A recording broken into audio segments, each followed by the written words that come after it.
Ah. Où suis-je? Où suis-je? Me voici.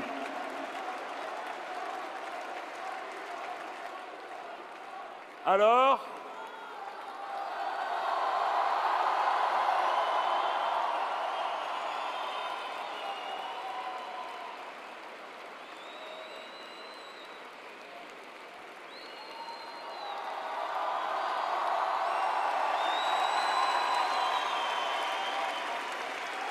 Merci à vous tous pour cet accueil si chaleureux.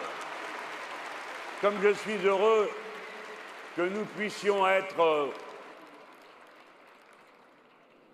par le truchement de cette technique magnifique, appelés à réaliser ensemble cet événement ce soir, qui nous permet dans 6 endroits à la fois, 7 avec celui-ci, de vivre ce moment particulier de la campagne électorale. Mes pensées les plus reconnaissantes vont aux centaines de volontaires qui se sont regroupés pour préparer et permettre que cette réunion ait lieu.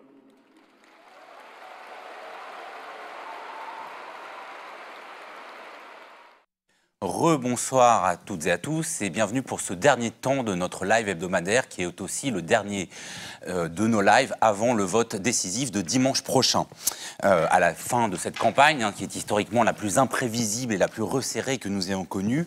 Notez d'ailleurs à ce propos que votre télé Mediapart revient dimanche à 19h30 pour une soirée électorale sans petites phrases ni grandes postures, mais avec des analyses sur cette élection à haut risque.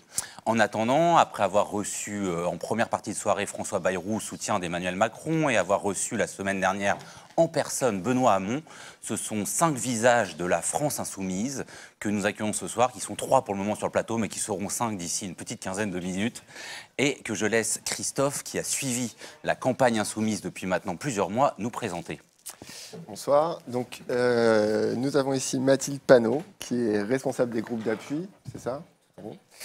À côté d'elle, Leïla Cheibi, qui est responsable de l'espace politique de la France insoumise. Vous me dites si je me trompe, entre autres. Et de l'autre côté, Manuel Bompard, qui est directeur de campagne de Jean-Luc Mélenchon. C'est ça, bonsoir. Bonsoir. Avant de parler du fond de la campagne et aussi de sa forme, là on vient juste de voir un extrait du meeting, du multi-meeting d'hier soir. Un multi-meeting donc, qui était à Dijon, physiquement avec Jean-Luc Mélenchon, et dans 6 autres villes. C'est un meeting qui a coûté, j'imagine, assez cher. Il y a des chiffres qui disent entre 800 000 et 1 million d'euros, c'est ça, pour la totalité. La semaine dernière, on avait Benoît Hamon qui était sur notre plateau. Et on lui a posé une question en écho aux déclarations de Jérôme Lavrieux, celui de l'affaire Big Malion. Et il dit en fait qu'il y a, lui, Jérôme Lavrieux, une hypocrisie générale, qu'on ne peut pas tenir les plafonds légaux et qu'il faudrait remonter les plafonds légaux parce que ça ne sert à rien de se cacher derrière son petit doigt. Vous, est-ce que vous nous certifiez ce soir que vous allez, je m'adresse à vous, Manuel Bompard, en tant que directeur de campagne, respecter le plafond légal et pas dépasser? Bien sûr, et on va même plus loin parce que, vous savez, il y a un plafond légal aujourd'hui entre 18 et 19 millions d'euros. Pour notre part, on travaille même sur l'hypothèse du demi-plafond remboursable. Donc c'est une campagne qui va coûter, en tout cas jusqu'au soir du premier tour, autour de 8 millions d'euros. Donc bien sûr qu'on respectera et on a créé les conditions. Notamment, on avait budgété cette dépense qui était une dépense importante, mais pour un meeting de dernière semaine qui est toujours un moment important d'une campagne électorale. Donc bien sûr, on le respectera. Et autre question dans le même ordre d'idée, est-ce que vous êtes favorable, vous, à rendre public, par exemple, les donateurs d'une certaine somme, par exemple, au-delà de 4 500 euros? Est-ce que vous dites c'est normal que les gens sachent, les gens qui financent beaucoup les candidats? Si les donateurs en sont d'accord, nous, ça ne nous pose pas de difficulté. De toute façon, vous savez, nous, des donateurs au-dessus de 4 500 euros, on n'en a pas beaucoup, et sans doute aucun. Voilà, on a une campagne qui, nous, s'est plutôt appuyée sur beaucoup de dons, mais beaucoup de petits dons. On a réuni autour de 2,5 millions d'euros dans cette campagne, avec un don moyen qui est autour de 25 euros. Donc voilà, effectivement, c'est légitime de savoir qui finance les campagnes électorales. Je pense que c'est normal. Alors si cette campagne coûte cher, c'est parce qu'elle s'est accélérée avec une dynamique de campagne qui est de votre côté, qui se mesure à la fois sur le terrain, sur les réseaux sociaux, à travers les sondages, même si chacun de ces outils n'est pas parfaitement fiable. Qu'est-ce qu'il faut encore pour que vous soyez qualifié, puisque c'était le terme employé par Jean-Luc Mélenchon au meeting d'hier, et qu'est-ce qui surtout vous fait dire que on ne va pas reproduire en 2017 ce qui s'est reproduit, ce qui s'est passé en 2012, c'est-à-dire quand même des chiffres de sondage assez forts, autour de 18%, et un résultat à 11%. Je pense sur la deuxième question d'abord, je pense que le climat et le contexte politique est complètement différent.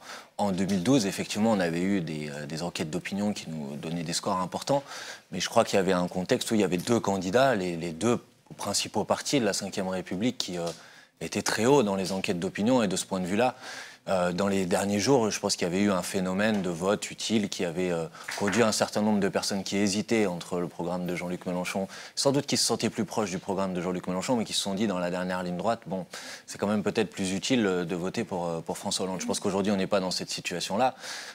Les enquêtes d'opinion, on les prend avec beaucoup de recul, mais elles disent clairement qu'il y a 4 candidats qui sont aujourd'hui en capacité d'être présents au deuxième tour. De ce point de vue-là, je pense que c'est une chance pour les Français, parce qu'ils auront l'opportunité de choisir entre des projets politiques différents et vraiment de pouvoir faire un vote de conviction. Voilà, il y a 4 projets politiques différents, 4 grandes familles qui sont présentes dans cette élection. Voilà, je pense que cette incertitude, le caractère plus mouvant de cette élection fait que je crois que les gens vont aller voter pour leurs convictions. En tout cas, nous, on espère qu'ils le feront. Et qu'est-ce qui reste à faire pour arracher cette qualification au deuxième tour? Je crois que c'est nous, depuis maintenant plusieurs semaines, on a dit l'enjeu de l'élection, elle se jouera chez les indécis, les abstentionnistes, ceux qui n'ont pas encore fait leur choix. Alors justement, qu'est-ce qui dit aujourd'hui un insoumis à un indécis? Une personne qui hésite à aller voter, d'abord, dont on la victimise pas. On comprend pourquoi elle hésite à aller voter au vu de ce qui a été fait ces dernières années, quand même, des promesses et des engagements de campagne. On se rappelle de M. Sarkozy qui avait dit on ne touchera pas aux retraites et puis qui finalement l'a fait. M. Hollande qui avait dit on renégociera le traité européen et qui ne l'a pas fait. Je pense qu'il y a un axe principal de notre campagne qui, de ce point de vue-là, est une garantie, qui est la dimension démocratique et la nécessité de rompre avec ce système de Ve République, de l'irresponsabilité politique, qui fait que vous avez des responsables politiques aujourd'hui qui peuvent vous dire à peu près tout dans une campagne électorale, mais qui finalement font l'inverse une fois élus. Je pense que dans le programme porté par Jean-Luc Mélenchon, cette idée, passer à la Ve République, d'introduire des mécanismes de contrôle citoyen comme le référendum révocatoire, fait qu'un électeur aujourd'hui qui a envie de voter pour Jean-Luc Mélenchon, il peut le faire, puisqu'il aura ensuite des mécanismes de contrôle qui lui permettront de faire en sorte que les engagements qui ont été pris dans la campagne soient effectivement appliqués pendant le mandat. Alors concrètement, Mathilde Panot, vous vous occupez des groupes d'appui, donc c'est... vous allez nous expliquer, mais là on est face à une campagne effectivement assez particulière, qui marche en tout cas, qui a l'air de fonctionner, et en même temps on partage tous l'idée qu'on est à quelques heures d'une décision assez grave pour la démocratie, pour le pays, voire au-delà. Qu'est-ce que vous leur dites dans la dernière ligne droite? Comment vous organisez vraiment concrètement le dernier moment de cette campagne? Alors nous, donc la France Insoumise s'est construite avec 3500 groupes d'appui qui continuent encore à croître. Donc c'est des groupes de 3 à 15 personnes à l'échelle de quartier qui agissent partout pour convaincre autour de la candidature de Jean-Luc Mélenchon. Donc on a fait un travail de terrain depuis déjà plus de 15 mois. Travail de terrain qui s'est fait par plein d'actions différentes. Et en ce moment-là, on est en train de faire notamment 8 caravanes pour l'égalité des droits, qui sont des caravanes qu'on avait déjà faites depuis cet été et qui se sont continuées jusqu'à maintenant, qui vont dans les quartiers populaires et qui disent tous les citoyens et les citoyennes sont égaux en droit. Et donc, c'est pas normal qu'on ait un taux de non-recours de droits sociaux tel qu'il est aujourd'hui, parce qu'on n'a pas un problème de fraude sociale, on a un problème de non-recours. C'est pas normal qu'il y ait autant de citoyens qui ne soient pas inscrits sur les listes électorales, parce qu'à la veille de cette élection, quand même, il faut rappeler qu'il y a 3 millions de personnes qui sont non inscrites, donc qui ne pourront pas participer à cette élection, et qui sont souvent les plus précaires, les jeunes, etc. Et donc, nous, depuis cet été, on a inscrit les gens sur les listes électorales, on a été voir les gens, pas avec une attitude moralisatrice, comme disait Manuel Bompard, mais avec une attitude en disant « nous sommes plus nombreux qu'eux ». Si à un moment, on veut que les politiques qui ont été menées depuis 10 et voire plus longtemps s'arrêtent, donc les politiques qui ont fait un chômeur en plus toutes les 2 minutes depuis 10 ans, une école fermée depuis 10 ans, la protection des ultra-riches avec Liliane Bettencourt qui paie 0 € d'impôt sur l'ISF, etc. Et bien à un moment, si nous, on ne va pas dire stop, personne ne le fera pour nous. Et le jour de l'élection, ce qu'on dit, le jour de l'élection, notre voix, elle compte autant que celle d'un millionnaire. Donc c'est le moment d'aller exprimer ce qu'on veut comme projet de société. Donc ces caravanes, concrètement, elles font 10 heures de militantisme dans un quartier où elles s'arrêtent, elles créent des espaces de discussion conviviale parce qu'on n'a plus d'espace On n'a plus assez d'espace. C'est ce qu'on a fait dans toute la campagne, avec les réunions publiques sur le programme, etc. D'aller convaincre, de discuter. Et nous, on avait un projet dès le 1er décembre avec le programme L'Avenir en commun. Et pour nous, c'est important d'apporter des idées dans cette campagne pour que les Français et les Françaises puissent choisir. Vous avez suivi Mathilde Panot en juillet, justement, sur une de ces caravanes. C'était à Nanterre, je crois. C'était la première étape, d'ailleurs. C'était la toute première étape. Exactement. À Nanterre, la toute première journée. C'était très intéressant parce qu'on voyait en même temps des gens des quartiers populaires très contents d'être informés de leurs droits, même de pouvoir s'inscrire, parce que vous les inscriviez en fait en direct, je m'en souviens. En même temps, ils ne connaissaient pas encore très bien la France Insoumise. Pour eux, c'était un concept un peu nébuleux. Jean-Luc Mélenchon, oui, il le connaissait un peu, mais c'était pas. Enfin, d'ailleurs, vous en parliez pas énormément. C'était pas vraiment de la campagne politique, puisque vous avez bien incité d'ailleurs pour dire que c'était plutôt de l'éducation populaire en l'occurrence. J'imagine que les nouvelles caravanes, ça a un peu changé. Et est-ce que vous, du coup, est-ce que les gens, quand ils viennent vous voir maintenant, ils sont pleinement dans la campagne, ou est-ce que les quartiers populaires, ils avaient beaucoup voté pour François Hollande, par exemple, s'ils étaient surmobilisés. Est-ce que là, vous les sentez déçus, un peu rétifs à la politique, ou est-ce que vous arrivez quand même à les accrocher? Comment ça se passe? C'est sûr que par rapport à juillet, où les Français et les Françaises étaient quand même très très loin de l'élection présidentielle, donc on était dans un temps où les gens n'étaient pas dans un temps présidentiel. Là, on l'est complètement. Ça se ressent sur les caravanes. J'ai notamment une personne qui a fait les caravanes cet été, les caravanes cet hiver, et les caravanes maintenant, et qui dit c'est juste incroyable. Il y a toutes les 2 minutes, il y a une voiture qui s'arrête pour nous klaxonner en disant Mélenchon va gagner. On fait du porte-à-porte beaucoup toute la journée pour aller voir les gens directement. Et l'accueil est excellent. Enfin, voilà, c'est Jean-Luc Mélenchon, ça parle. On a une dynamique qu'on voit clairement sur le terrain.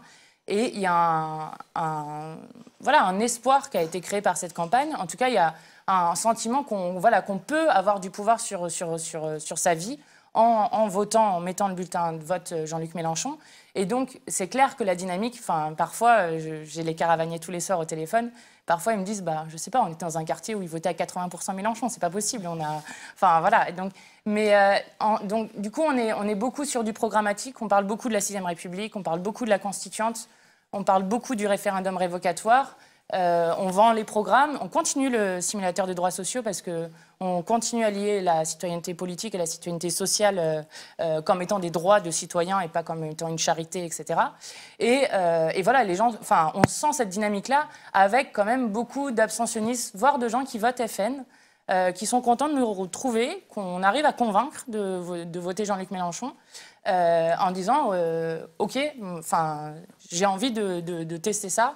Effectivement, ça me parle, les problématiques, tout ce que vous proposez contre la crise démocratique, écologique, voilà. Et donc, il y a une colère énorme de tout ce qui s'est passé, et notamment du fait qu'on les a trahis sur les promesses qui ont été faites.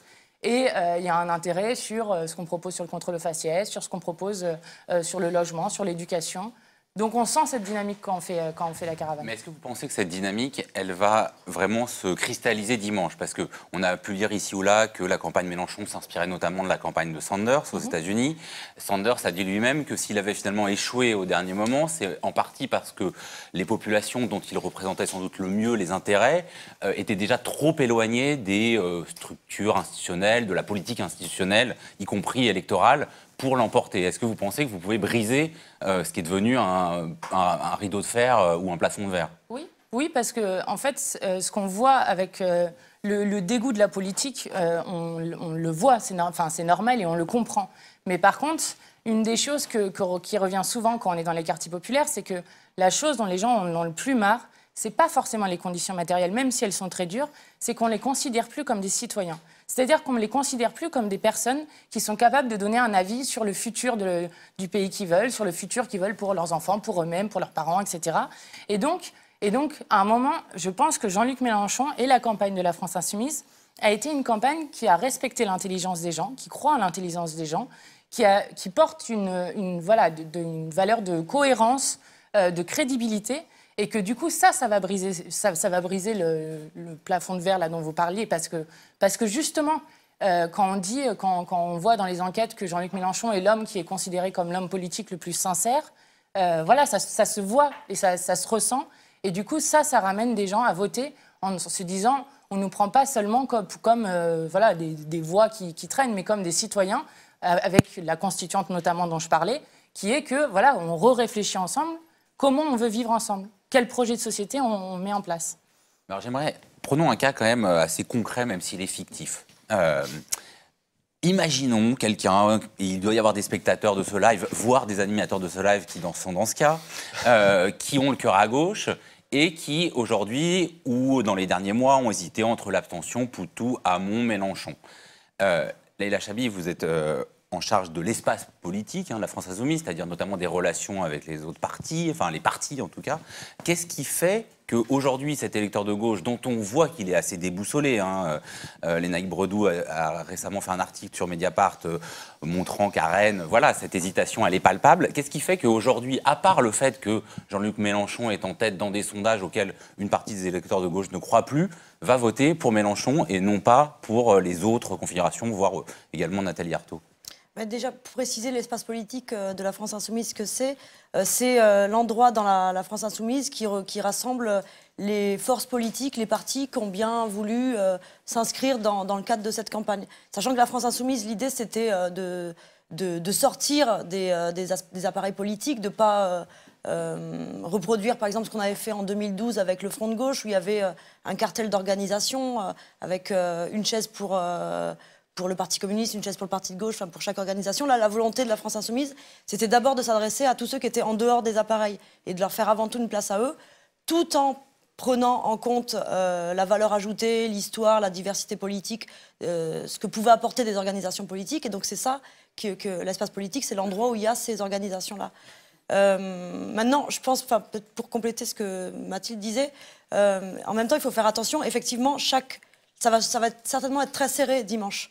Et il y a une dynamique, on la constate sur le terrain. Pour autant, il ne faut surtout pas lâcher l'affaire jusqu'à dimanche. Et ça va se jouer à très peu de voix, certainement. Et justement, à ces électeurs de gauche qui peut-être seraient tentés par un vote Nathalie Arthaud, Philippe Poutou, Benoît Hamon, ou alors peut-être à pas voter du tout, parce que nous, on s'adresse avant tout aux indécis et aux personnes qui se disent que ça vaut peut-être pas le coup d'aller voter. Enfin, moi, ce que j'ai envie de leur dire à ces gens-là, à ceux qui se sentent encore faire partie du peuple de gauche, parce que c'est bien d'eux dont vous parliez, c'est attention, là, on a peut-être la possibilité de faire en sorte qu'il y ait un vrai changement, une vraie bascule, que d'éviter justement la catastrophe qui nous est proposée par ceux qui veulent continuer la politique qui a été mise en place sous Hollande ou ce qui nous est proposé par le Front National. Enfin, là, on a cette fois la possibilité de changer les choses. Espoir, c'est un mot qui revient souvent. J'ai constaté depuis 2 semaines, c'est un mot qu'on entend souvent. Et donc, attention, à la fois ne nous asseyons pas sur nos lauriers et en même temps, chaque voix compte. Et je leur dis, faites gaffe à ce que vous allez faire. On a la possibilité de changer l'histoire et là de faire renaître les jours heureux. Donc c'est pas le moment de se louper dimanche. D'accord, mais alors on peut le dire autrement parce que évidemment vous leur dites attention. On peut inverser la question. Qu'est-ce que vous offrez à ces gens qui au fond n'étaient pas sur un vote Mélenchon et puis là se disent après tout il y a une dynamique, il y a peut-être eu c'est parmi les candidats qui ont une chance apparemment d'accéder au second tour, toujours selon des études sondagières discutables. Le seul qui se dit de gauche, puisqu'on a sinon des gens d'extrême droite, de droite dure ou de droite et de gauche à la fois. Qu'est-ce que vous leur dites pour maintenant, alors qu'une part de cette déception du peuple de gauche, c'était le fait que la gauche arrivait très désunie à cette élection, qu'est-ce que vous leur dites pour les convaincre à part, attention, là, vous avez votre chance et rejoignez-nous. Non, mais c'est pas. Alors que la désunion, elle a été aussi. Oui, mais c'est pas les sondages, comme vous dites, les études sondagières. Nous, ça n'a jamais été un indicateur clé, les sondages, les enquêtes d'opinion. Nous, notre indicateur, c'est qu'il y ait 425 000 personnes qui aient signé l'appui à la candidature de Jean-Luc Mélenchon sur la plateforme. Et que, quand on regarde les courbes, c'est exponentiel. Il y en a de plus en plus. Le nombre de personnes qui regardent les vidéos, le monde dans les meetings. Enfin, c'était le multi-meeting d'hier dans 7 villes différentes. Chaque salle est blindée. Donc, c'est vraiment ça. Et ensuite, moi, je leur dis qu'ils ont toute leur place et que s'ils ne l'ont pas encore fait, peut-être ce qui fait la force de notre dynamique aussi, c'est qu'on se dit, tiens, pour une fois, la cohérence et le travail payent. On a un programme qui a été diffusé massivement. Et il y a ce programme, et puis il y a pour chacun des thèmes du programme ce qu'on a appelé des livrets thématiques. Et c'est le programme thématique, par exemple, moi j'ai été chargée du programme logement. Et chacun de ces thèmes, le programme n'a pas été rédigé sur un coin de table, mais il a été fait avec des dizaines et des dizaines d'auditions, de contributions de citoyens, de professionnels, d'experts. On a toute une série d'associations, d'ONG thématiques qui, chacun dans leur domaine, reconnaissent qu'on a le meilleur programme. C'est le cas sur le logement, c'est le cas sur Amnesty International en matière de droits de l'homme, a reconnu que Jean-Luc Mélenchon avait le meilleur programme. D'ailleurs, ça permet de tordre le cou à certaines caricatures. Donc moi, je les invite, ces gens-là, d'abord à aller se renseigner sur le fond. Et puis voilà, le meilleur argument, c'est toutes nos propositions et c'est tout ce qu'on a à proposer. Madame Bompard. Non, mais c'est sûr qu'il y a un enjeu historique quoi, dans cette élection. Je pense qu'y compris, il faut le dire sincèrement et honnêtement, il y a 2, 3, 6 mois ou même 1 an au début de cette élection présidentielle, qui penserait qu'il y avait une possibilité pour un candidat qui porte un projet, nous on appelle un projet de révolution citoyenne, mais qui je pense rejoint plein d'aspirations qui existent dans la société, d'être présent au 2e tour de l'élection présidentielle, pas grand monde. Donc il y a une opportunité historique et moi je les invite les citoyens qui nous écoutent à pas la louper. Après, est-ce qu'il y a des éléments de fond sur lesquels il peut y avoir des désaccords? Sans doute. On pourra sans doute y revenir et on est prêt aux discussions sur ce sujet.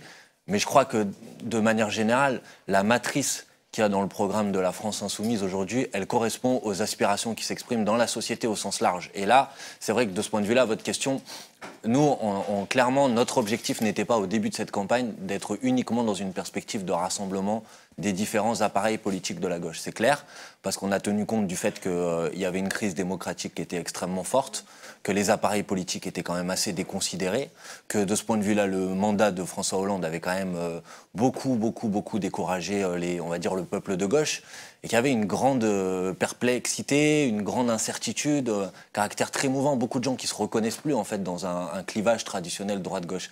Et c'est pour ça qu'on a cherché une stratégie qu'on a appelée fédérer le peuple, qui était l'idée de se dire, en réalité, quelles que soient les histoires politiques des uns et des autres précédemment, tout le monde a sa place à partir du moment où il se reconnaît dans les propositions qui sont les nôtres. Et le 18 mars, quand on a fait la marche sur la 6e République, on a été extrêmement surpris parce qu'on y a vu une validation quand même de cette stratégie-là, où vous aviez à la fois des gens qui venaient pour une revendication qui était la même, c'est-à-dire la revendication de la 6e République, mais chacun il venait avec son combat, avec sa revendication, et il trouvait dans la 6e République l'élément qui permettait de fédérer l'ensemble de ces revendications-là.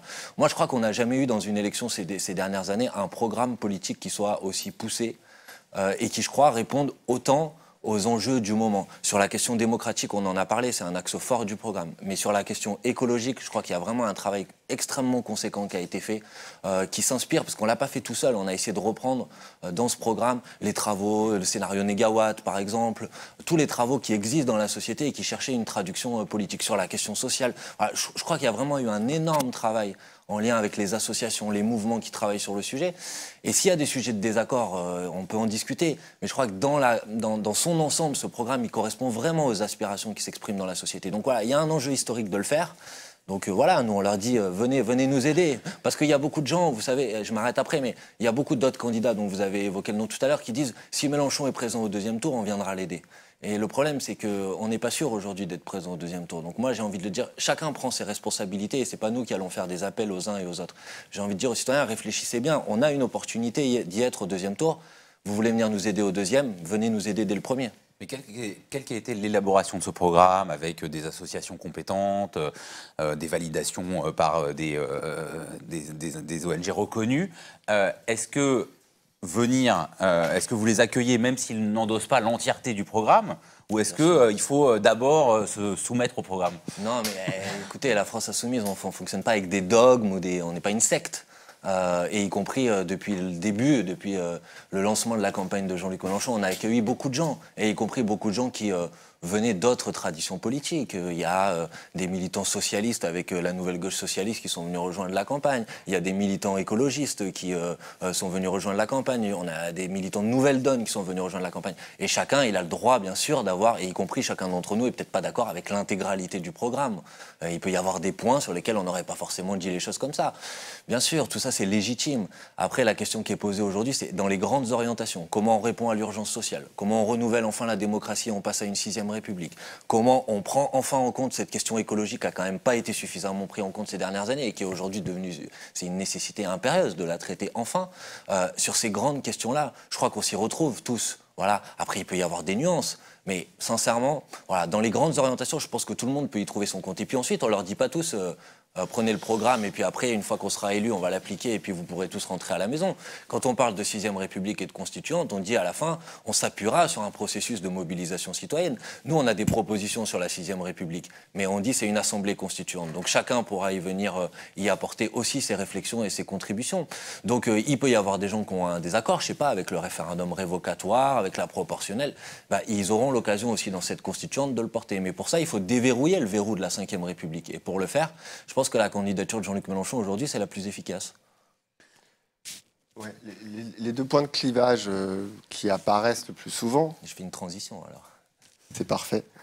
C'est bien sûr, parce que tout le monde en a parlé, on en a parlé dans Mediapart, il y en a ailleurs, c'est évidemment la politique internationale et la politique européenne. Sur la politique internationale, notamment le dossier syrien, où franchement, on a l'impression que ce que vous pensez sur ce sujet est jamais vraiment bien compris. On ne sait pas exactement. On ne sait pas si vous condamnez à toute force Bachar el-Assad en même temps que Daesh, ou si vous dites oui, mais Bachar el-Assad, c'est quand même un rempart à Daesh, donc c'est un peu normal que la Russie le soutienne. Est-ce que vous pouvez dire clairement ce soir, c'est quoi la position de la France insoumise sur le dossier syrien ? Bah, oui, bien sûr, on peut le faire. D'abord, je voudrais rappeler à ceux qui nous écoutent que quand il y a eu les premiers mouvements de révolte populaire contre le régime de Bachar el-Assad, les militants que nous sommes, nous les avons soutenus. Et bien évidemment, on n'a aucune complaisance avec le régime qui est celui de Bachar el-Assad en Syrie. Par contre, nous avons dit clairement que la priorité devait être d'éradiquer Daesh, d'en finir avec la guerre en Syrie, et que pour ça, eh ben forcément, il fallait s'appuyer sur l'ensemble des puissances qui étaient belligérantes et qui participaient de ce conflit.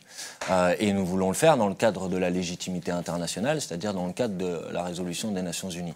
Bien sûr que nous ne sommes pas d'accord avec le régime de Bachar el-Assad, mais nous pensons que c'est au peuple syrien de pouvoir résoudre ce problème. C'est pour ça que la proposition que nous avons portée, et qui d'ailleurs a été assez reconnue d'un certain point de vue, puisqu'au mois de janvier, à l'Organisation des Nations Unies, une résolution sur ce sujet a été votée à l'unanimité qui disait « il faut la paix ».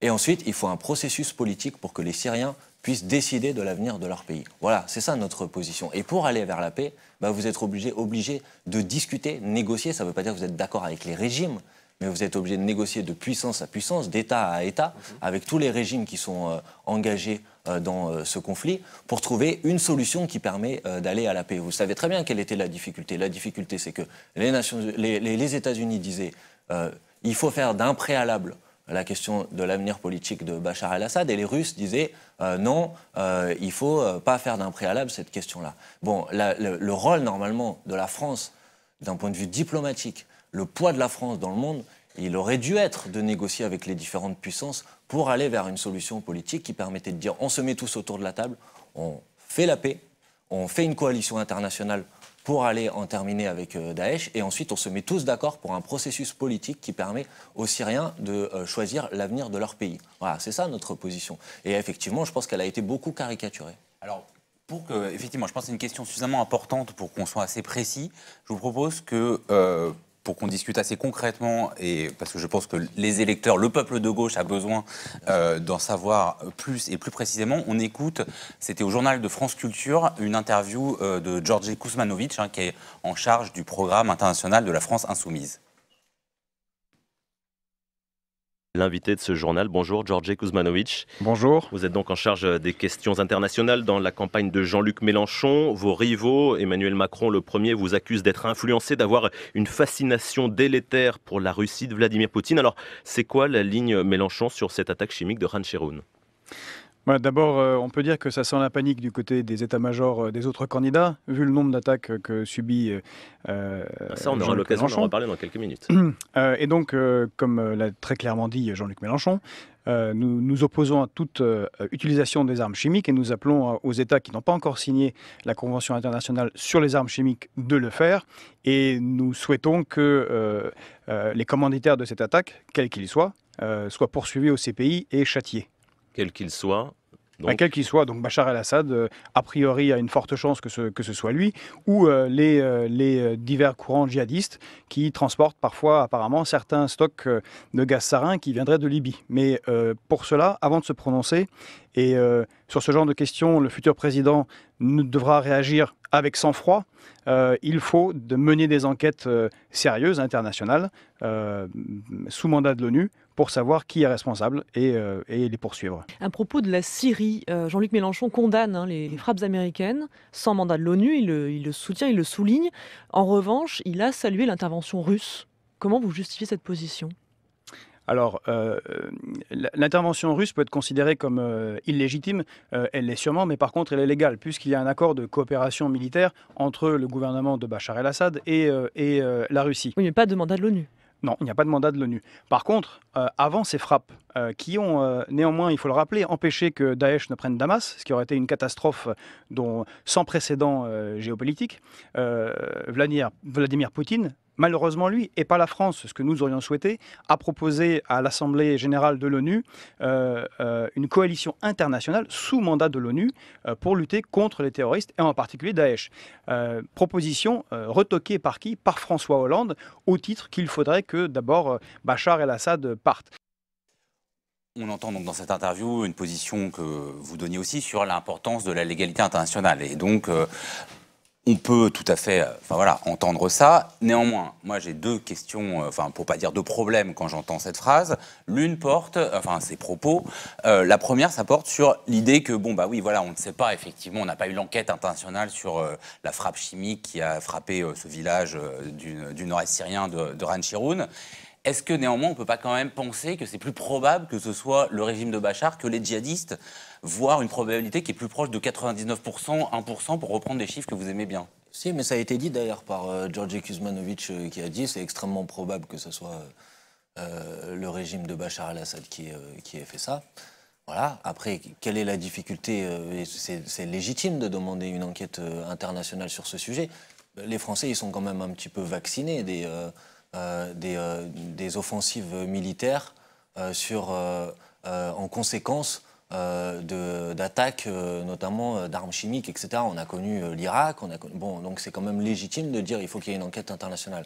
Après, qui ici pense qu'à la France Insoumise, nous avons une forme de complaisance avec des attaques chimiques? Je veux dire, les auteurs doivent être châtiés, poursuivis, le plus durement que ce soit. Je veux dire, personne ici n'a une forme de complaisance. Non, mais je ne disais pas de complaisance, de responsabilité. Qui est responsable? Qui doit être châtié? Il y a quand même une probabilité, même si je suis d'accord avec vous qu'on n'est pas à 100% sûr, une probabilité tellement plus forte qu'on aimerait peut-être plus entendre ça, vous comprenez? Voilà, mais donc il l'a dit et on peut le redire aussi. Bon, alors j'attaque tout de suite sur le deuxième point. Il dit, d'accord, la Russie n'a pas effectivement de mandat de l'ONU pour intervenir, mais au moins elle intervient de manière légale puisque le gouvernement syrien lui a demandé cette intervention.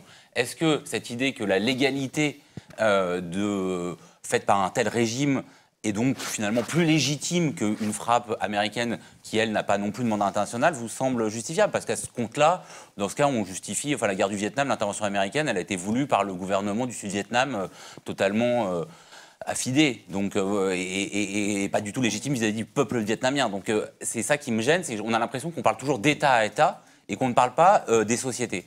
Non mais clairement, nous on propose un programme pour le pays. On a dit l'objectif ça doit être de construire la paix. Et pour ça, nous avons dit on reconnaît un seul organisme qui est garant de la légitimité internationale, c'est l'Organisation des Nations Unies.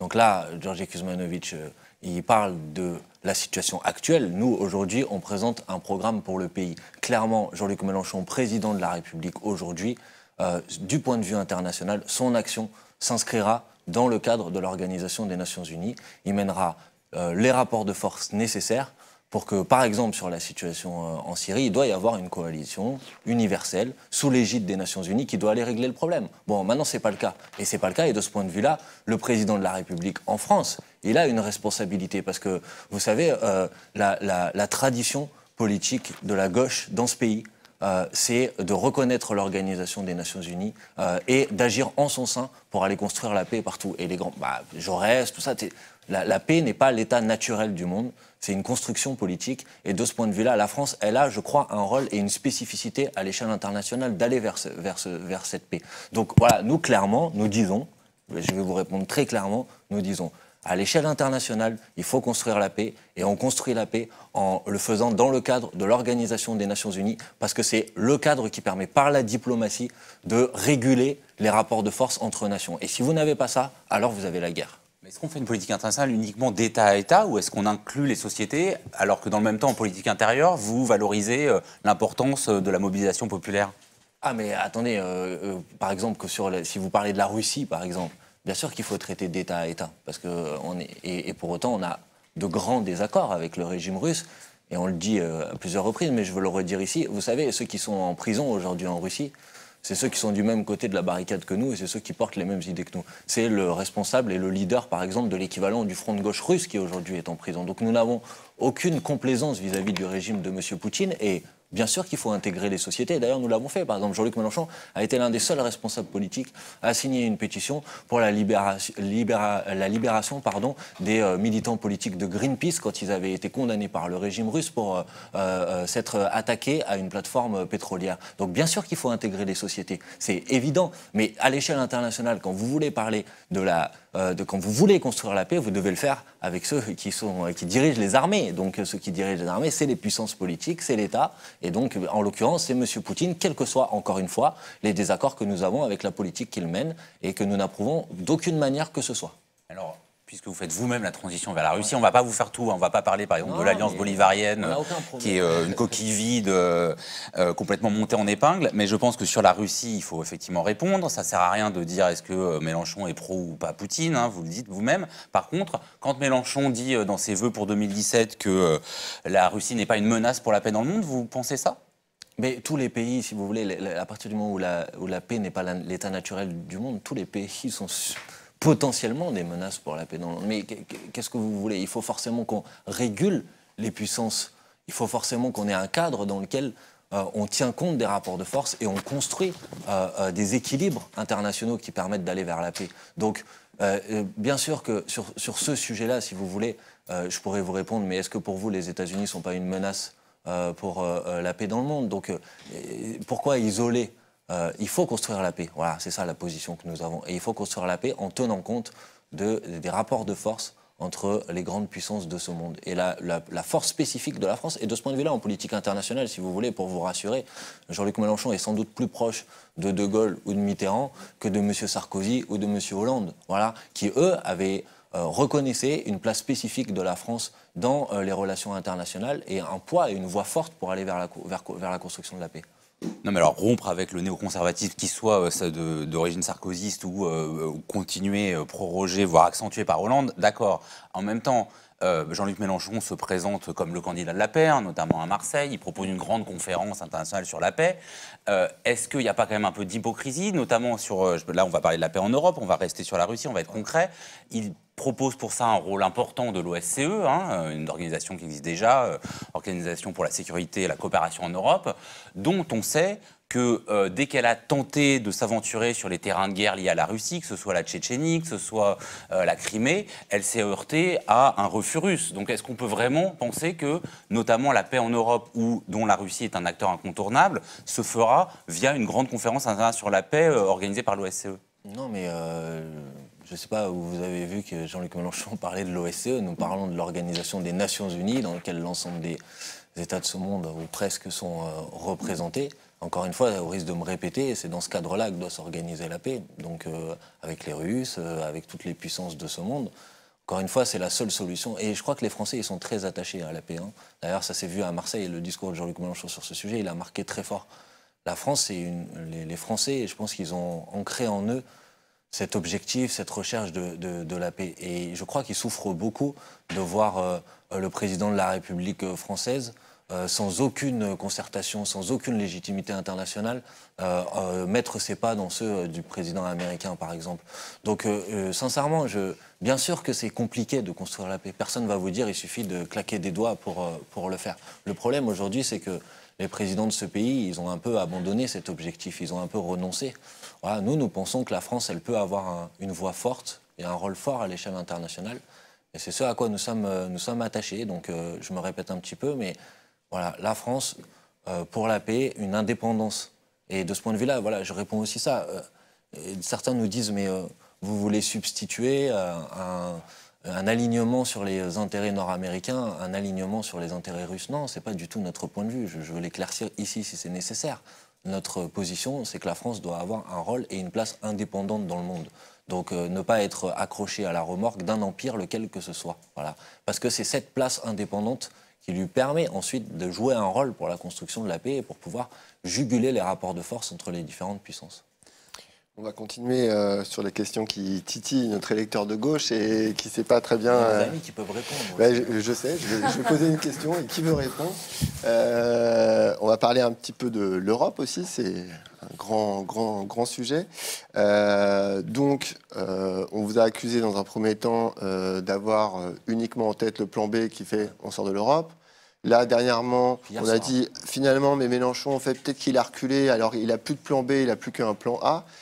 C'est quoi l'état actuel du projet sur l'Europe? C'est plan A, plan B, et c'est quoi le plan A, c'est quoi le plan B, et comment on est sûr que vous n'allez pas faire que le plan B, ou comment on est sûr que vous n'allez pas faire que le plan A? Dites-nous tout. Notre position, je veux le dire, elle n'a pas bougé depuis le début de cette campagne. D'abord, je veux vous dire que c'est justement parce qu'on est attaché aux objectifs qui ont été initialement ceux de la construction européenne que nous avons cette position. Parce qu'on ne tourne pas ça en dérision. L'idée de construire la paix, l'idée de coopérer à l'échelle de l'Europe, c'est une idée qu'on trouve bonne, heureuse. Mais le problème, c'est que la construction européenne telle qu'elle est aujourd'hui, et telle qu'elle s'est construite notamment ces dernières années, et finalement, elles sont en train de tuer cette belle idée dans l'œuf. Voilà. Et ça, c'est important de le dire. On n'est pas anti-européen par principe. On est contre la construction européenne telle qu'elle est aujourd'hui, pour plusieurs raisons. D'abord parce qu'elle inscrit dans le marbre une conception économique des rapports dans les sociétés et des rapports entre les sociétés, et ensuite parce qu'elle se fait aujourd'hui, au début sans les peuples et maintenant même contre les peuples. Et de ce point de vue-là, l'exemple de 2005 est assez flagrant. Donc justement, parce que cette impasse-là, elle est en train de tuer l'idée européenne, il faut trouver une manière d'y répondre. La manière d'y répondre qu'on propose, c'est une stratégie qui s'appuie sur ce qu'on a appelé le plan A et le plan B. Qu'est-ce que c'est le plan A? Le plan A, c'est l'idée qu'on renégocie les traités européens qui régissent aujourd'hui le fonctionnement de l'Union européenne. Pour rentrer concrètement dans le sujet, qu'est-ce que ça veut dire renégocier? Ça veut dire par exemple mettre un terme à l'indépendance de la Banque centrale européenne, qui finalement aujourd'hui est guidée par des objectifs qui sont indépendants de tout pouvoir politique et qui sont par exemple des objectifs de lutte contre l'inflation, alors que nous pensons au contraire que la Banque centrale européenne doit être contrôlée politiquement, parce que la monnaie, c'est un instrument de la souveraineté politique. Ça peut être aussi aller vers des politiques d'harmonisation sociale et fiscale. On sait très bien aujourd'hui que les écarts de fiscalité entre plusieurs pays européens, les écarts de salaire entre plusieurs pays européens conduisent à des situations de concurrence qui sont des situations de concurrence déloyales. Et donc, il faut aller vers des politiques d'harmonisation. Sauf que mettre un terme à l'indépendance de la BCE, aller vers des politiques d'harmonisation, aujourd'hui, ce n'est pas possible dans le cadre des traités européens tels qu'ils sont aujourd'hui. Et c'est honnête de le dire, il faut le dire aux Français. Y compris, nous le disons, le programme qu'on porte dans cette élection, il n'est pas possible dans le cadre des traités européens tels qu'ils sont aujourd'hui. À partir de ce moment-là, il faut les changer. On sait très bien que cette idée-là, d'aller vers ce qu'on a appelé il y a quelques années l'Europe sociale, c'est quand même une idée qu'on nous a resservie à chaque élection. Et puis à chaque fois, finalement, ça ne se faisait pas. Le dernier exemple en date étant quand même l'idée de la renégociation du traité portée par François Hollande. Donc en face de ce plan-là, il faut avoir une arme dans le rapport de force. Parce que tout ça, c'est un rapport de force. Il faut aller négocier. Et vous savez très bien que quand vous allez négocier, si à la fin de la négociation, on sait très bien que vous n'avez pas de solution alternative, il n'y a pas de négociation et vous avalez ce que l'autre personne en face de vous dans la négociation a envie de vous imposer. Et qu'est-ce que le plan B? Le plan B, c'est pas on sort tout seul et on se barricade. Le plan B, c'est dans la stratégie de négociation du plan A, d'autres puissances européennes auront exprimé des convergences avec notre vision de la construction européenne. Et bien, si ce n'est pas possible de faire bouger les autres, alors on construira avec ces autres pays qui ont exprimé des convergences, une autre forme de coopération. Et il y a des pays qui sont prêts à ça. Les pays de l'Europe du Sud sont prêts à ça. La Grèce de M. Tsipras est prête à ça. Le Portugal est prêt à ça. Donc voilà, je veux vous le dire très clairement, mais notre priorité, notre objectif, c'est le plan A, c'est pas le plan B. Parce qu'on pense qu'avec cette arme du plan B, alors on pourra faire bouger les choses. Mais il n'y aura pas de plan A s'il n'y a pas de plan B. Voilà. C'est ça la position. Donc j'ai bien vu que ça bougeait au gré au début, on était anti-européen. Depuis hier, finalement, on est complètement plan A. Et non, voilà, la position, c'est la même depuis le début. On renégocie les traités européens, mais pour que cette renégociation soit effective, il faut une solution alternative et c'est le plan B. Alors, un quatrième visage de la France insoumise nous a rejoint. Lise Maillard, bonsoir. Vous êtes en charge de la communication numérique. Là, on est sur... qu'est-ce qui peut encore empêcher un électeur qui se sent à gauche de voter pour Mélenchon? Donc je vous donnerai la parole un petit peu après. Je vais me tourner vers vous, Leïla Chaibi, parce que là, on a parlé programme, on a parlé politique internationale, on a parlé Europe. Il y a quelque chose qui est plus impalpable, mais qui est assez fort chez les indécis ou les gens qui hésitent à voter Mélenchon. C'est une question de personnalité, voire d'autoritarisme. Vous disiez tout à l'heure que, contrairement à 2012... effectivement, Jean-Luc Mélenchon ne s'est pas affiché même à côté d'alliés naturels, que ce soit le Parti communiste ou même Ensemble. Il s'est d'emblée posé en solitaire, en représentant exclusif d'une gauche assez radicale et au-delà d'une France insoumise. Est-ce que cette image très personnalisée, très personnalisante, très clivante, il peut encore s'en débarrasser? Déjà, c'est le Parti communiste et Ensemble qui ont fait le choix de faire une campagne autonome de leur côté. Nous, on leur avait ouvert grand les bras pour qu'ils viennent, dans le cadre de la France insoumise, faire campagne avec nous, mais ils ont fait le choix de faire une campagne autonome. De soutenir Jean-Luc Mélenchon, mais de faire une campagne autonome. Donc, bon, là, ça vient d'eux. Après, effectivement... l'idée, comme on l'a dit tout à l'heure, c'était pas de... on est parti du constat que même si on additionnait encore ce qui existait encore à gauche, on passait pas le cap du deuxième tour. Donc si on voulait passer le cap arriver au deuxième tour, il fallait rassembler tous ceux qui étaient dégoûtés par le quinquennat Hollande et puis qui se disaient que maintenant, gauche c'est bon, on s'était fait arnaquer en 2012 en allant voter François Hollande et que maintenant on ne la referait pas deux fois. Donc tous ceux qui étaient en dehors de ces appareils politiques-là, d'où le fait de ne pas s'afficher, de ne pas afficher le cartel d'organisation qu'on avait fait en 2012. Et donc votre question, c'était... Moi, je veux juste dire quelque chose quand même, parce qu'on parle souvent du caractère de Jean-Luc Mélenchon, etc. Homme solitaire, moi j'ai envie de rigoler parce qu'il n'est pas parti en solitaire, justement. Enfin, ça a été la construction d'un mouvement avec énormément de citoyens qui soutenaient derrière. Et surtout, Jean-Luc Mélenchon, c'est le seul candidat que je connaisse qui demande aux personnes qui sont dans les meetings de ne pas créer son nom, qui saisit le programme L'Avenir en commun et qui dit « votre candidat, c'est lui ». Enfin, donc la surpersonnalisation, en fait, elle n'existe pas. C'est faux, en fait. Vraiment. Enfin, vous avez déjà vu un candidat... Regardez, par exemple, moi, je suis très étonnée que Macron, dont on sait qu'il envoie aux gens « applaudissez, criez mon Macron président », etc., qu'il a accusé d'égo trip dans les médias, alors que là, clairement, c'en est un. Donc, il y a aussi tout un fantasme qui est fait autour de cette surpersonnalisation, alors que Jean-Luc Mélenchon leur dit à chaque meeting, il dit à chaque réunion publique, si vous êtes là, c'est pour porter des idées, c'est pour porter un projet, ce n'est pas pour ma personne. Enfin, c'est un homme sans parti, c'est un homme, c'est pas vous faire un déshonneur que de dire qu'il n'y a pas beaucoup non plus de gens de son équipe de campagne. On est très content de vous avoir tous les quatre, mais dont on connaît les visages et les noms. On a vu monter au créneau Éric Coquerel et Alexis Corbière, mais pas beaucoup d'autres gens. On a quand même l'impression d'un homme seul qui trace son chemin avec un certain brio, mais on peut légitimement s'interroger, surtout des fois en tant que journaliste, auquel Jean-Luc Mélenchon décerne des fois quelques pics, sur son côté un peu autoritaire. J'entends ce que vous dites, mais c'est pas parce qu'il n'y a pas des belles personnes avec Jean-Luc Mélenchon et des personnes qui passent à la télé, qui ont une célébrité quelle qu'elle soit. Nous, on veut aussi montrer que notre campagne, elle est faite par des gens qui sont normaux, des gens qui ont un métier, qui ont un... Donc voilà, on n'a pas besoin d'avoir des gens avec un palmarès. Regardez de qui est entouré Macron. Ça donne absolument pas envie, quoi. Et puis sur chacun, allez regarder sur notre site internet la partie livret thématique, sur chacun des thèmes de la campagne, il y a toute une équipe qui s'est constituée avec des gens, des citoyens lambda, mais aussi avec des experts, des professionnels spécialisés sur la question. Et puis surtout, Jean-Luc Mélenchon, donc là, Et le seul candidat a proposé de mettre fin justement à ce système où il y a un président qui décide pour tout le monde. C'est le seul qui propose d'être le dernier président de la Ve République qu'on aime bien appeler monarchie présidentielle. Après, nous, on utilise des règles du jeu qu'on a à portée de main. C'est-à-dire que, on ne va pas prendre les fusils pour imposer de mettre à plat la monarchie présidentielle. Non, on utilise l'élection présidentielle. L'élection présidentielle, elle dit quoi? Il faut qu'il y ait un homme ou une femme qui soit candidat et qui doit incarner le projet. Donc c'est le système qui est fait comme ça, malheureusement, et on est les premiers à le critiquer, et c'est bien pour ça qu'on veut en changer, qu'on propose d'en changer. Juste sur ce sujet, parce que je pense que ça peut donner lieu à une discussion intéressante. En fait, je pense que c'est une erreur de réduire à une affaire de personnes, d'individus, de caractères ou je ne sais quoi, ce qui est en fait le résultat d'une réflexion stratégique et d'une stratégie politique qui est assumée. Et je veux vraiment le dire parce que c'est un débat qui, je pense, intéressera les gens qui nous écoutent. Nous, on a essayé de tenir compte de l'état de la société, dans, on va dire, le nouvel âge du capitalisme, c'est-à-dire cette idée que, initialement, la société, elle était quand même organisée en blocs sociologiques qui étaient préconstitués, auxquels étaient attachées des organisations politiques, et que, pour construire une majorité politique, il fallait rassembler ces différents blocs sociologiques, donc rassembler les organisations politiques qui leur correspondaient.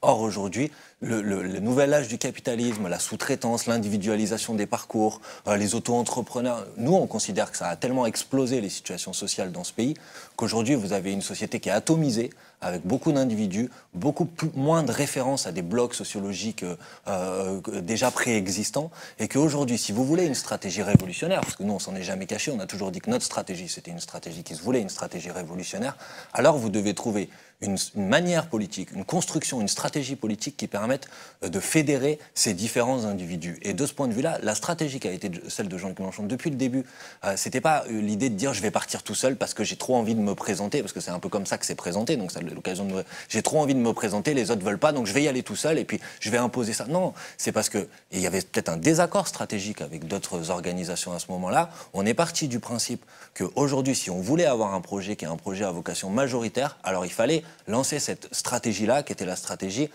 ce que certains appellent populisme de gauche, mais en tout cas cette idée qu'il fallait fédérer cette atomisation de la société autour de quelques grandes revendications. Voilà. Et s'il y a un désaccord, parce qu'il peut y avoir un désaccord, et on n'a pas peur de l'assumer avec d'autres organisations politiques, de ce qu'on appelle traditionnellement la gauche, c'est un désaccord stratégique, c'est pas un désaccord de personnes. Je veux vraiment le dire parce que c'est un débat intéressant et riche, et je sais que les gens qui écoutent cette émission, ils veulent des débats de fond, et je pense que c'est un débat de fond. Donc, et y compris, je pense qu'on pourrait en reparler, vous pourriez presque consacrer une émission entière à cette question-là. Quelle stratégie aujourd'hui pour une stratégie majoritaire? On va profiter de l'émission qu'on a quand même, parce que le vote est dimanche pour continuer là-dessus. Je vous entends sur la question de la stratégie, mais alors je voudrais réagir à ce que disait Leïla Chabi sur la monarchie présidentielle, la volonté affichée de Jean-Luc Mélenchon et qui tranche nettement sur les autres candidats d'en finir avec ça. Qu'est-ce qui, alors encore une fois, garantit à cet électeur fictif qui hésite encore à voter Mélenchon que quelqu'un qui se fond si bien que Mélenchon dans, en tout cas, la campagne présidentielle, ne va pas ensuite se fondre dans les habits de la présidence. Je vais prendre un exemple d'une de ses grandes références. Il suffit encore de lire le livre d'entretien qu'il a fait avec le journaliste Marc Andenveld, qui est François Mitterrand, son admiration, pour ne pas dire des fois son aveuglement envers François Mitterrand, qui était quelqu'un qui a critiqué les institutions de la Ve République et puis qui, une fois arrivé au pouvoir, les a non seulement endossés, mais accentués. Qu'est-ce qui nous garantit que Jean-Luc Mélenchon ne va pas faire la même chose alors qu'il admire Mitterrand? C'est une bonne question, c'est une question... Enfin, souvent, quand on va dans la rue, notamment en caravane, on nous dit « mais qu'est-ce qui nous garantit que Jean-Luc Mélenchon n'est pas comme les autres ?» Parce que c'est une excellente question. Le fait que Jean-Luc Mélenchon a dit lui-même qu'il sera révocable. Voilà. Et le processus constituant derrière. Mais... En fait, l'idée, c'est que Jean-Luc Mélenchon est élu président de la République. Dès le lendemain, le programme, il s'applique. Quitte à désobéir au traité européen, on applique le programme. Mais on lance un référendum à partir de l'article 11 de la Constitution où on propose de mettre en place une assemblée constituante. Ça ne se fait pas du jour au lendemain, évidemment. On prévoit que le référendum il soit à peu près autour de septembre et qu'il y ait ensuite l'élection des délégués à l'assemblée constituante, sur laquelle nous, on a des idées, on a des propositions. Par exemple, le référendum révocatoire, la possibilité de révoquer les élus à mi-mandat s'ils ne respectent pas leur programme, toute une série de questions sur l'éthique en politique. Enfin, voilà, on a des propositions, mais d'autres pourront les faire aussi. Nous, l'idée, c'est que la Constitution, la nouvelle Constitution, elle ne s'écrive pas sur un coin de table, mais que le processus constituant, il permette d'impliquer massivement les citoyens et puis de redonner corps à la citoyenneté. Donc ça, on a calculé que ça prendrait autour de 1 an et demi, enfin à partir de début 2018, l'Assemblée constituante commence à travailler. Mais donc, c'est le processus constituant qui va mettre fin à la monarchie présidentielle. Et parce que vous avez raison que maintenant, on ne peut plus compter sur des promesses de candidats en campagne qui les oublient une fois qu'ils sont élus. Mais ça, c'est possible en 5e République, ça ne devrait pas l'être. Et c'est pour ça qu'on en propose une 6e. Et parce qu'on veut évacuer aucune question, si on pourrait pousser votre logique à dire oui, mais y compris sur la question de convoquer la constituante, pourquoi il ne changerait pas d'avis? Si on pousse votre raisonnement jusqu'au bout. Je pense qu'il faut éclaircir aussi quelque chose de ce point de vue-là. Nous, on ne propose pas et on ne dit pas votez Jean-Luc Mélenchon, rentrez chez vous, tout va changer. Et toute notre campagne, elle s'est construite sur une démarche qui est une démarche d'implication citoyenne. Quand on construit le programme, on le construit dans une démarche d'implication citoyenne. Quand les gens viennent signer sur la plateforme JLM 2017, on n'en fait pas des supporters, on ne fait pas des clics, c'est des gens à qui on propose ensuite de rentrer dans l'action, rentrer dans le mouvement, participer aux initiatives, s'impliquer dans la campagne, devenir des acteurs de tout ça. Donc clairement, la réponse aussi qu'on fait sur ce sujet, c'est rien ne vous le garantit, parce que rien ne vous le garantira jamais avec aucun candidat. Mais mobilisez-vous, impliquez-vous. Et vous parliez de François Mitterrand tout à l'heure. Je pense qu'autour de cette table, personne n'était né, donc on s'en rappelle pas trop. Mais ce qu'on peut vous dire, parce qu'on a lu quelques livres d'histoire, c'est je crois que l'implication citoyenne, la mobilisation populaire, elle n'a pas été sans doute à la hauteur de la période à ce moment-là. Et clairement, nous on le dit, hein, notre programme, il se heurtera de toute façon à des réactions, notamment des puissances de l'argent, etc., qui fait que de toute façon, il sera possible uniquement si chacun de ceux qui aujourd'hui apporteront, et dimanche j'espère nombreux, apportent leur voix à Jean-Luc Mélenchon, ensuite continue la mobilisation. On ne le dit pas, ensuite ça sera un long fleuve tranquille. Il avait d'ailleurs dit dans une formule où il disait « Je ne vous demande pas d'avoir confiance en moi, je vous demande d'avoir confiance en vous, parce que c'est vous qui gardez le pouvoir sur vos élus derrière. » Y compris sur moi, en fait. Enfin, sur le... Cette mobilisation, encore une excellente... Moi qui ai écrit le script. Cette mobilisation, elle se traduit aussi sur Internet. Donc bonsoir Lise Maillard, merci de nous avoir rejoints. Dites-nous comment ça marche, vous êtes combien, c'est quoi cette équipe? Parce qu'en gros, il a un succès dingue sur le web, Jean-Luc Mélenchon, que ce soit sur Twitter, sur YouTube. Je crois qu'il a la première chaîne politique de France. Comment vous avez construit le truc? Est-ce que c'était pareil, il y avait une stratégie derrière? Combien vous êtes? C'est quoi un peu? Et c'est quoi votre boulot en fait au jour le jour? Qu'est-ce que vous faites? On s'amuse. C'est pas mal. Non, alors pour revenir premièrement sur la stratégie. C'est une stratégie qui est menée de longue date par Jean-Luc Mélenchon, qui est celle d'avoir un espace, d'avoir son propre média. Ça a été un des premiers hommes politiques à lancer un blog. Et pareil, après, sur Twitter et Facebook en 2012. YouTube, la chaîne a commencé en 2012. Donc l'idée de développer des outils où on peut diffuser nos propres messages et avoir un lien direct sans passer par l'intervalle des médias traditionnels, c'est une bataille qui est menée depuis longtemps. Ce qui s'est passé dans cette campagne, ce qui est nouveau par rapport à avant, c'est notamment l'avancée fulgurante qui a été faite sur YouTube, qui commence par une émission pas vue à la télé, où le principe, c'est Jean-Luc qui prend la place un peu du journaliste, de la personne qui interviewe, et qui invite une personnalité qui est pas souvent invitée dans les médias traditionnels, ou qui va parler d'un sujet qui est peu mentionné, alors que c'est un sujet important. Donc il y a eu ce premier développement de la chaîne YouTube, alors qu'avant, elle servait principalement à mettre en ligne soit les discours, les meetings ou les interventions dans les médias. Et au début, en octobre 2016, on a lancé la revue de la semaine, qui est un format YouTube, vraiment, parce que l'émission Pas vue à la télé, c'était un format plus, du coup, télé. Et la revue de la semaine, qui est en général un quart d'heure de face caméra de Jean-Luc Mélenchon qui parle de sujets d'actualité de la semaine qui sont souvent peu mentionnés dans les médias, où ça va lui permettre d'expliquer en profondeur et en détail des propositions. Et c'est au moment où il va lancer ces revues de la semaine que la chaîne YouTube va prendre de l'ampleur, notamment avec la revue de la semaine qu'il a fait sur Trump en pleine élection américaine. Et c'est ça qui va lancer la chaîne YouTube, où on va acquérir de plus en plus d'abonnés au fil des mois. Alors ensuite, vous vous êtes démultiplié. Enfin, il y a eu tout un tas de choses. Il y a aussi un observatoire qui a été lancé, qui qui fait de la désintox et tout ça. Et puis il y a un autre truc qui m'a paru un peu intéressant aussi, et pour le coup assez novateur, c'est le fait de, vous récupérez aussi des choses qui ne sont pas faites par vous, sur lesquelles vous n'avez pas forcément de contrôle. Enfin, il y a Usul, qui était là tout à l'heure, qui a fait une vidéo, par exemple, sur les Discord insoumis, c'est-à-dire ce groupe qui s'est retrouvé sur un site qui s'appelle Discord, qui permet de chatter et tout ça. C'est eux qui ont fait un jeu vidéo et tout ça. Et ça, c'est comment se fait l'échange, en fait Vous allez les chercher, c'est eux qui viennent Non, pas du tout. Alors, il y a plusieurs éléments. Donc, pour revenir, la chaîne YouTube se lance. Là, à ce moment-là, il y a une réaction sur un forum, le jeuxvideo.com, le forum 1825, et on voit que d'un coup, plein de gens se mettent à parler de Jean-Luc Mélenchon, qu'on gagne un sondage, qu'il y a des vidéos qui deviennent virales, et nous, ça nous étonne complètement. On est sur le cul à ce moment-là, toute l'équipe, sachant qu'on est 3 dans l'équipe à s'occuper des réseaux sociaux, ce qui est très peu. Et donc, on voit ça partir. Et ces jeunes qui commencent à se mobiliser et à créer du contenu, finalement, vont se retrouver sur un forum aussi qui s'appelle le Discord, qui est aussi une pratique de jeux vidéo, en gros. Et ces jeunes qui s'organisent petit à petit au fur et à mesure de la campagne n'en font qu'à leur tête, ils aiment bien le dire. Ils ont pris la consigne de Jean-Luc Mélenchon, il y a une consigne, c'est qu'il n'y a pas de consigne. Ils font ce qu'ils veulent. Ils créent des forums, c'est par forum de discussion. Donc il y a quelqu'un qui lance un projet. Ah ben, je veux faire un jeu vidéo. Et puis là, il y a des gens qui viennent. Ah ben, moi, je sais, je peux faire le design. Ah ben, moi, je peux faire le code, etc. Et les gens s'impliquent comme ça. Et ils discutent entre eux, ils créent du contenu, ils travaillent ensemble.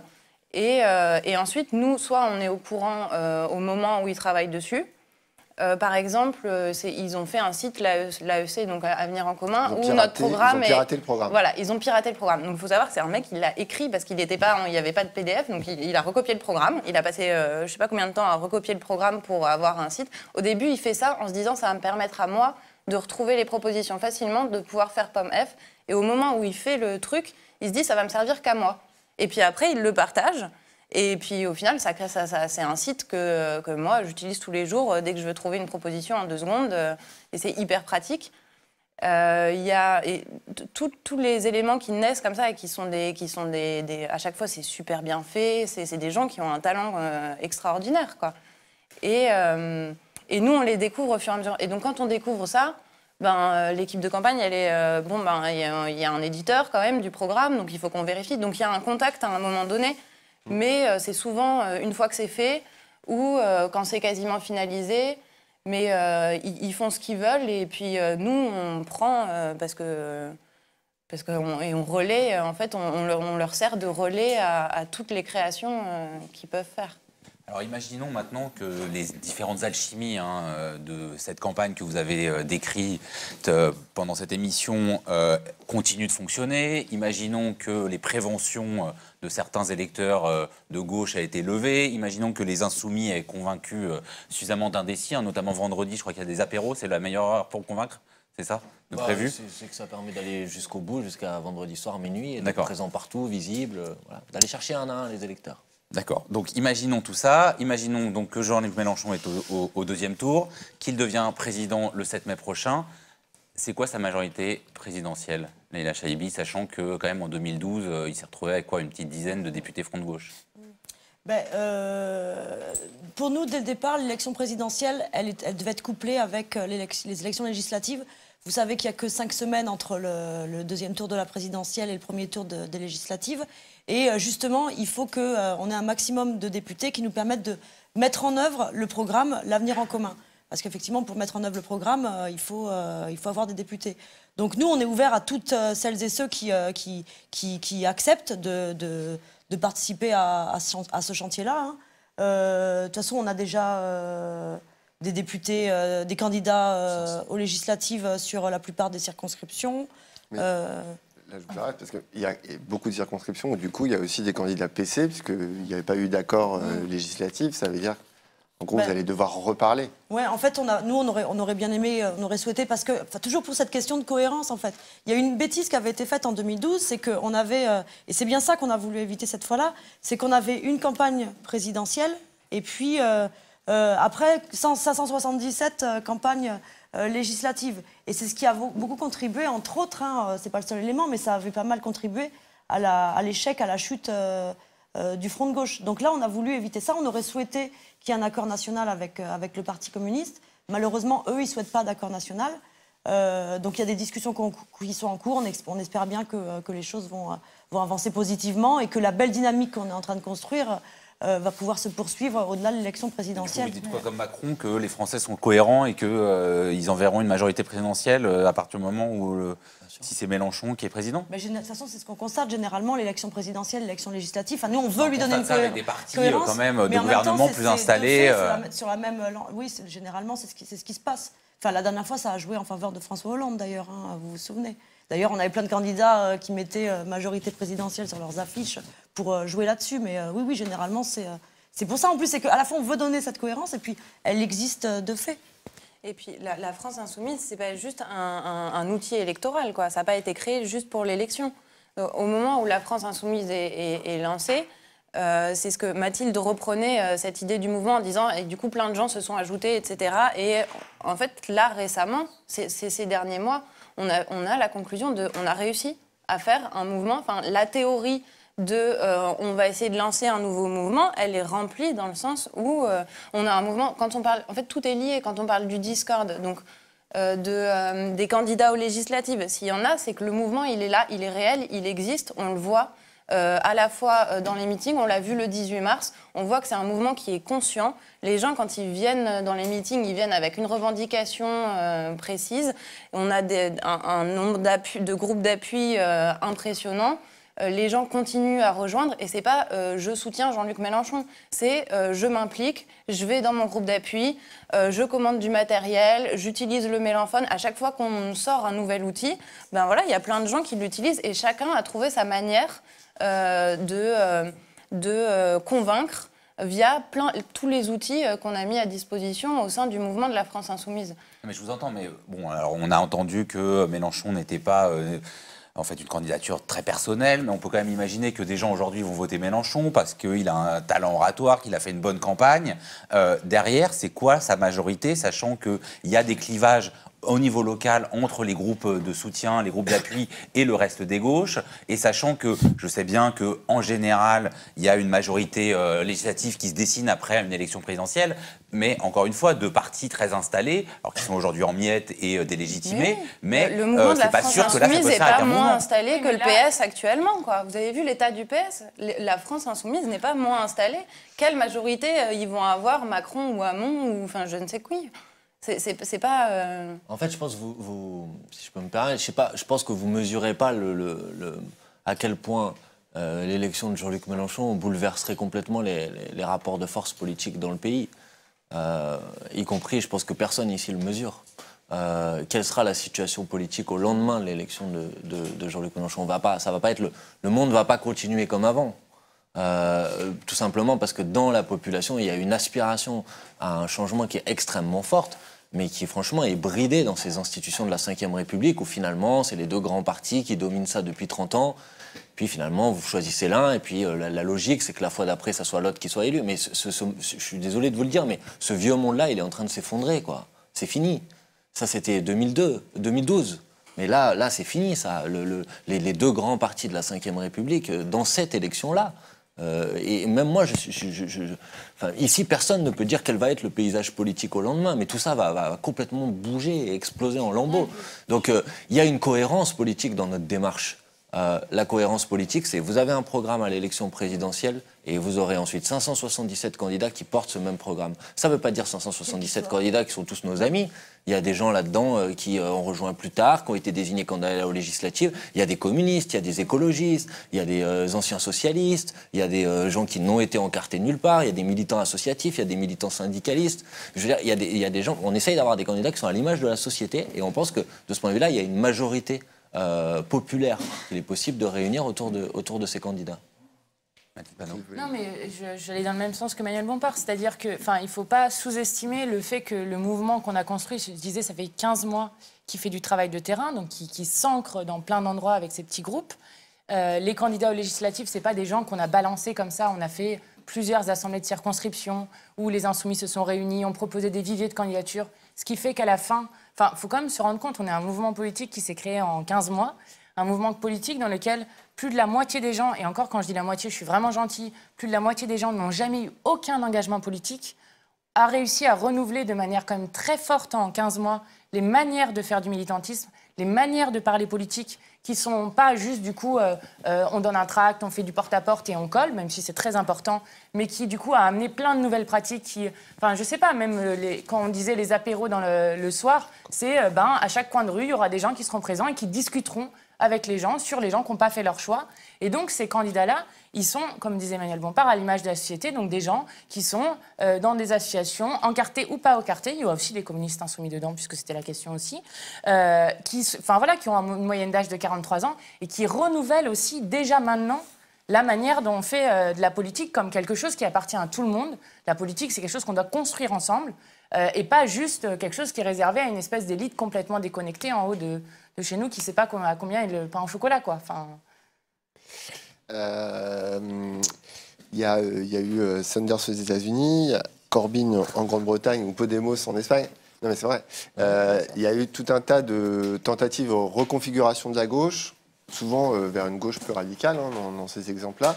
Et puis à chaque fois, on a l'impression vraiment qu'il leur a manqué un tout petit truc, quoi. Tout petit truc. Vous, c'est quoi quand tous les soirs vous vous dites, moi, j'aurais ce petit truc. Comment ça Qu'est-ce qui vous fait dire, on peut là, ce coup-ci, et ça va marcher? Non, mais d'abord, ce qu'ils ont fait n'a pas servi à rien, parce que nous, on n'a pas la prétention de dire qu'on a tout inventé dans notre campagne. Et de ce point de vue-là, on est à chercher des sources d'inspiration. L'idée d'une plateforme, parce qu'on n'en a pas parlé, mais d'un mouvement où en fait la plateforme numérique joue beaucoup de fonctions qui étaient les fonctions d'un parti politique traditionnel. Ça, on a regardé, on avait aussi fait le M6R, mais il y a des sources d'inspiration chez Sanders, et les médias alternatifs, il y a des sources d'inspiration chez Podemos. Donc, je veux dire, le travail qu'ils ont fait, il n'a pas servi à rien. Après, oui, ils n'ont pas réussi. Bon, alors pourquoi nous, on réussirait? J'espère parce que au fur et à mesure qu'on accumule de l'expérience, on apprend aussi des défaites. De ce point de vue-là, il y a certains d'entre nous, sans doute autour de cette table, quand Tsipras a gagné en Grèce, on était heureux. Et puis on a appris aussi un peu du désespoir qui a suivi l'élection. Et quand on vous parle, tout à l'heure on parlait plan A, plan B, c'est aussi la conséquence qu'on a essayé de tirer les enseignements de ce qui s'est passé en Grèce. Donc moi je crois qu'en corrigeant nos erreurs, en accumulant de la force, de l'expérience, des nouvelles méthodes qui sont plus à l'état de la société, j'espère qu'on va y arriver un jour, parce que sinon il faut tous qu'on aille se coucher et qu'on rentre à la maison. Alors pourquoi on y arriverait cette fois-ci, on va voir. Mais en tout cas, je pense que ceux qui nous écoutent, ils peuvent nous aider à ce qu'on y arrive. Donc je crois que, sincèrement, si ça se passe en France, alors ça se passera aussi ensuite ailleurs. Je crois que quand on arrivera à briser un des maillons de la chaîne, et en plus si on le fait dans ce pays-là, je ne veux pas avoir de la fierté cocardière, mais on sait que la France, dans l'histoire révolutionnaire, elle a un poids extrêmement fort. Je pense sincèrement que ça ouvrira ensuite des perspectives pour les peuples en Europe et dans le monde pour... briser un peu le joug des oligarchies locales. Donc voilà, on ne peut pas vous dire on va y arriver à 100%, mais en tout cas, on travaille pour et on a envie de dire au moins il y a de la sincérité dans ce qu'on fait, il y a une conviction, on fait peut-être des erreurs, avec ceux qui nous écoutent, on n'est peut-être pas d'accord sur tout, mais franchement, sur la démarche générale, je pense que beaucoup de gens peuvent s'y retrouver. Donc voilà, on y va, c'est dimanche... mettez de côté les petites frustrations, les petits points du programme sur lesquels on n'est pas exactement d'accord. On aura le temps d'en parler après, mais là, on a vraiment l'occasion de déverrouiller tout ça, donc venez nous aider. Donc on se retrouve dimanche, nous, à 19h30 pour voir si tout aura changé quelques demi-heures après. Merci beaucoup à tous les quatre. Merci à vous. D'avoir montré quelques nouveaux visages de la France insoumise.